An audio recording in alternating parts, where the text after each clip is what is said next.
It's actually their dress rehearsal tonight, and they start tomorrow, and I think they're playing through until Saturday. Well, joining us on the line now is a cast member who plays the Crown Prosecutor. It's Melanie Mortiboys. Melanie, how are you? Oh, very well, very excited, Henry. Yeah, of course, as we mentioned just then, it is the dress rehearsal tonight and the first night tomorrow night. What are the feelings like as an actress just before the opening night? Well, I'm very excited. We've just had such a brilliant cast and team, and there's a really great chemistry in the whole crew, and we've all been supporting each other, and we've worked very hard, and it's really come together. And I think we're all really excited. Yeah, we get a bit nervous, but I think that's normal and provides the adrenaline to get on stage, I think. And of course, you're playing at the Surbiton cornerHOUSE Theatre. Are you from this area? Are you local to Surrey, or have you come a long way to perform at this particular venue? No, I live in the Richmond borough. It is local. And have you been to the Surbiton cornerHOUSE Theatre before? Well, I got introduced to the cornerHOUSE earlier this year through the One Acts, and again that was through Dina Yates, our producer and director, who was a long-standing friend of mine actually, and she introduced me to the cornerHOUSE thing because she knew I had a history of drama which I'd left behind, and encouraged me to come along and audition, which I did, and I ended up being a detective in a sort of postmodern whodunit, and from there Dina, the producer, sort of asked and cast me in her next play, which is this Honour Amongst Thieves.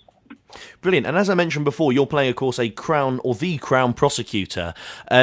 Ian's background, the playwright, is very much in the kind of judicial area. I mean, what's it like? Obviously, don't give too much away, but for people thinking of coming to see it, is it a very funny play? What can people expect? Yes, well, it is. It is definitely a courtroom comedy, not a serious play at all. And I think the comedy is very clever writing, and it's a sort of like a modern Oscar Wilde, in my opinion. That's when I first read it. That's what I thought. In the actual courtroom, it's almost as if you could imagine the vocal filter coming off what you speak, and we just say that out loud, and that's where the humour lies.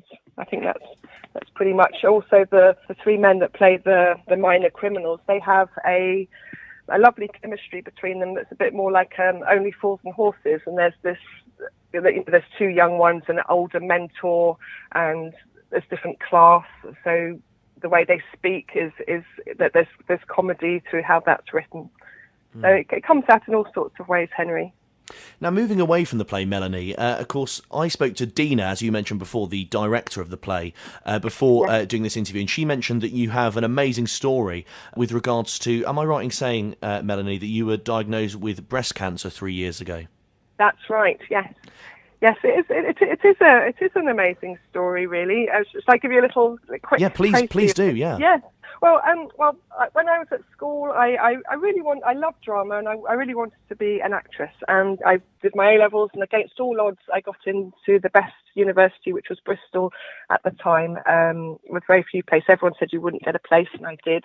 And I thrived there for a couple of years, and then some family problems arose, and I had to drop out. And basically, I left behind my dreams and became quite depressed, and I spent years maybe in the wilderness, directionless, in dead-end jobs, and not really knowing what I should be doing with my life. I then became a mother, which was probably the best godsend, and I had a new direction through being a mother, and then she's a very precious part of my life. But then what happened just as she was about to turn 18, which is an interesting age because that's, when she was going off to university, is I got diagnosed with a breast cancer. And I knew at that point that, there was no coincidence that I had it. And all these are my own personal beliefs. And I just knew to heal that I would have to heal holistically. So to heal holistically, I needed to heal not only on a physical level, it had to be spiritual, emotional, mental, and physical. So the core wound really was leaving my dreams behind as an actress. And unbeknown to me, at that time, I was also I don't know if anyone, had cancer, it's a very lonely time, and I lost a lot of friends. People stopped talking to you or only talk to you like a cancer person, and it's a very lonely time, and I was desperate for a really good friend. I must have been, calling out from, every part of me, and unbeknown to me, Dina Yates, the director, had been my best friend over 20 years previously.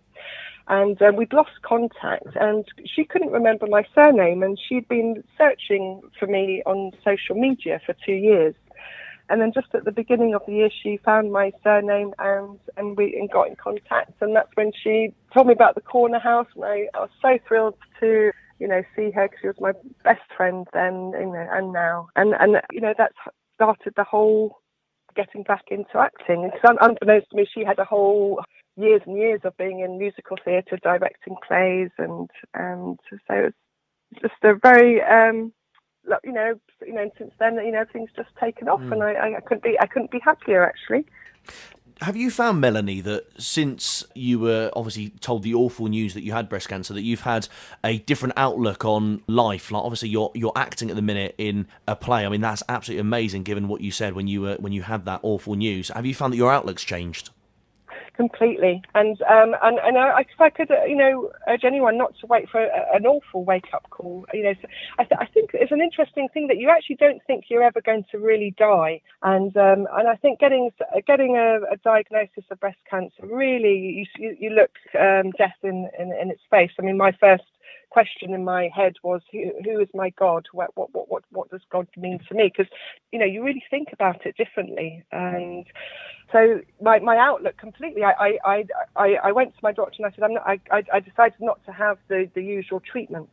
And I said, I know how I got myself into it. I'm going to get myself out of it. I have a deep belief in the body's ability to heal itself, unless you irreversibly damage it. So I went on a massive research and looked, with the help of my partner who's a doctor, and we looked globally across the world, what's going on for cancer, what's new, what's going on, and using my instinct and my own feelings about different treatments, I thought, what would I, because personally, some of the other treatments I've personally found too harsh for me. I thought that chemotherapy might kill me, so I needed to look for something else. And so looking across has been absolutely fascinating. And I went to Germany and to have a certain treatment that killed off the primary tumour, and doing lots of many other different things as well. But in terms of the outlook, yes, it couldn't be more. I mean, I appreciate each day. Like today, what an amazing, sunshiny, beautiful day, and everything. Yeah. Everything just looks different, and I think it's appreciating the now and the present, what you've got, what you don't ever put anything off. Go for it. Face the fears, and what's holding you back. Just to think, well, if this is my chance to do it, what's stopping me? And how can I make myself go through those fears? Because we all get scared, and it's the way we handle that, I think. Well, yeah, Melanie, thank you very much for sharing that story. It's, of course, very personal, and I think if anyone listening to this has had cancer or has come past it, or even people who don't, it's an amazing story, and it really does give a lot of hope to other people. I'm going to move back to the play, Melanie, just for a final question while we have you on the line. Of course, you're playing the Crown Prosecutor, as I mentioned at the start. Tell us a little bit about that role.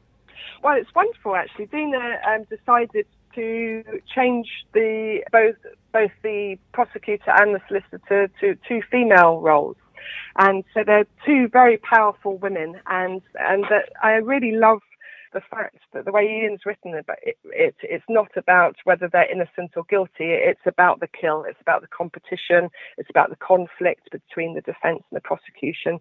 So they're two very strong, powerful women who enjoy winning, and like I said, the vocal filter has removed, so we're saying things that possibly wouldn't be said in court, and very funny. Brilliant. Well, Melanie Mortiboys, thank you very much for joining us on the line. Oh, well, thank you, Henry.